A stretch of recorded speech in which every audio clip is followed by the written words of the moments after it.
The Stickman and the Colorless World. Ink was an ordinary stickman, no hair, no clothes, not even a shadow.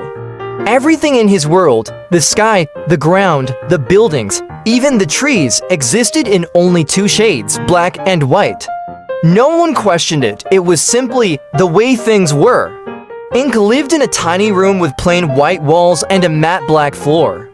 Every day, he worked at the straight line factory, where stickmen drew straight lines.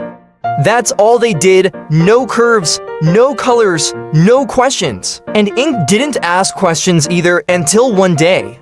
While cleaning the basement of the factory, Ink kicked an old, dusty box.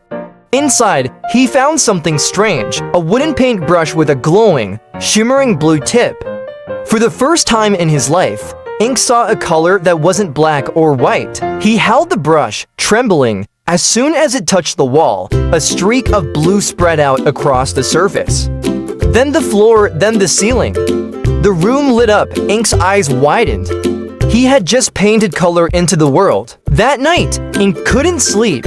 His head was spinning with shades of blue. The next day, instead of going to the factory, he snuck out to a field behind the warehouse.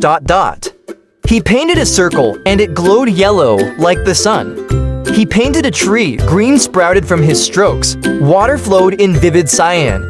Each flick of the brush made the world feel alive for the first time, but then, others began to notice. Dick, the supervisor of Sector 3, spotted a colored patch on the wall.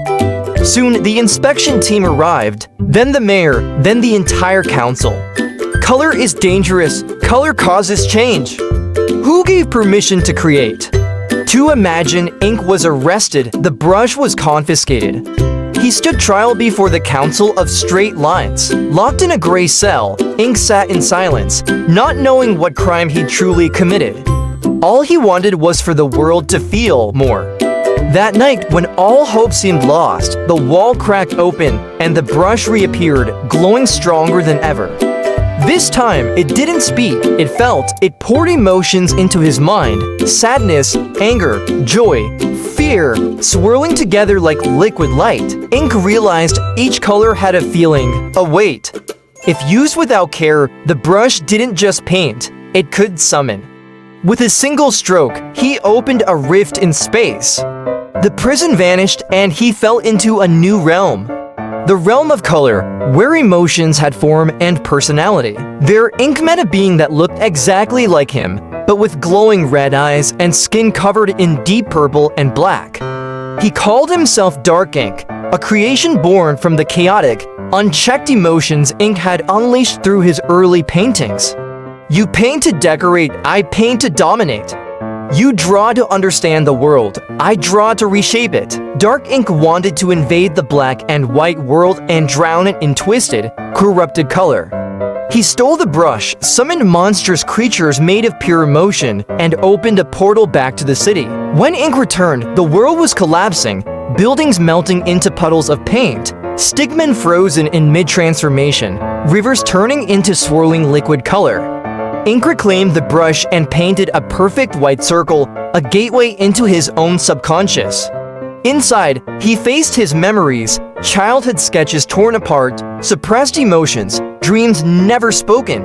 He repainted himself, not with wild colors, but with balance, white, black, a touch of blue.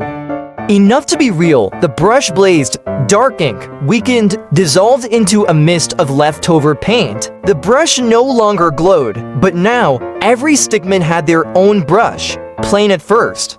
They were free to color or not. The world remained mostly black and white, but with pockets of warmth. A red scarf here, a yellow sun on a child's window, a garden of blue in someone's backyard. Ink sat in his little room, smiling, painting his first full picture, not perfect, not loud, but honest. And that was enough.